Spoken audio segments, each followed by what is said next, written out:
Déjà, il faut que je commence par vous dire que l'instruction est secrète.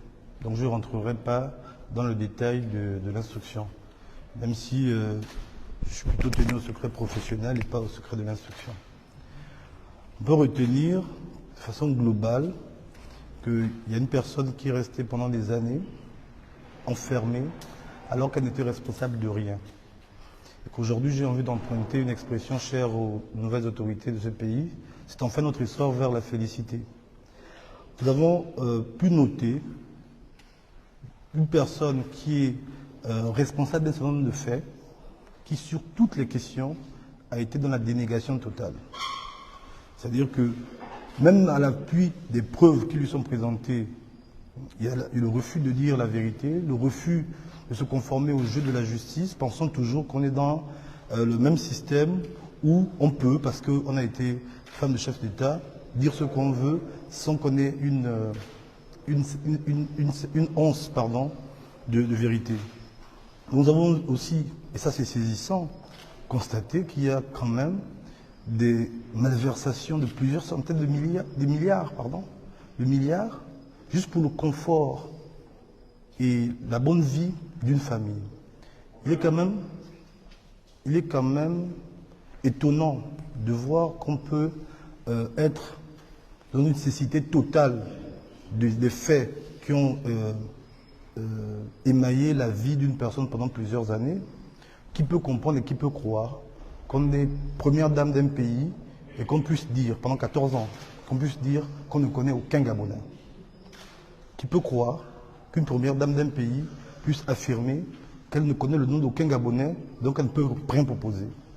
Donc nous avons aussi été confortés par l'idée que toutes les accusations qui sont portées sur notre client depuis tant d'années ne tenaient sur rien.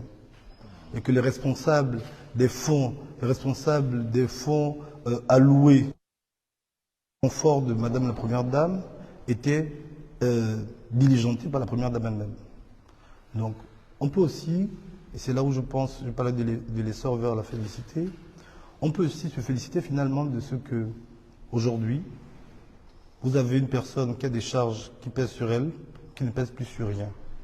Donc, est-ce que le temps va réhabiliter notre client? Est-ce que qu'est-ce qui pourrait faire en sorte que justice lui soit rendue? Parce que 4 ans de perdu, c'est 4 ans de vie. Et vous voyez l'état dans lequel il est, c'est 4 ans de destruction d'une vie. Donc, nous espérons et nous allons engager le plus tôt possible les procédures pour le réhabiliter simplement. Nous pensons qu'il est temps de se retourner parce que notre client n'est animé par il n'est animé par aucune haine, aucun esprit de vengeance. Là, en ce moment, la nécessité, c'est de qu'il se soigne.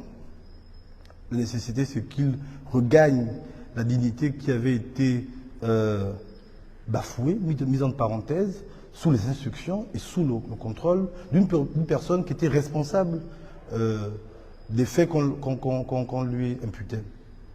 Vous vous souvenez au procès de Patrici, lorsque nous avons évoqué le fait que les sommes d'argent qui pourraient sortir de la GOC étaient à l'instigation de la Première Dame, après notre interrogatoire, après notre confrontation, nous nous sommes rendus compte qu'il ne disait que la vérité.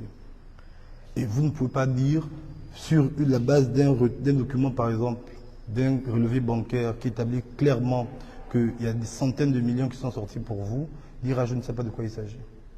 Bon, les Gabonais, ils se souviennent quand même que s'ils ont 100 000 francs qu'ils ont reçus un jour, c'est beaucoup et c'est important pour eux. Vous ne pouvez pas avoir reçu les centaines de millions et puis dire vous ne vous souvenez de rien.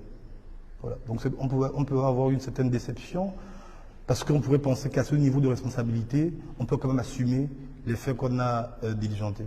Maître, déni de vérité, apparemment, déni de personnalité finalement. C'est un déni de tout.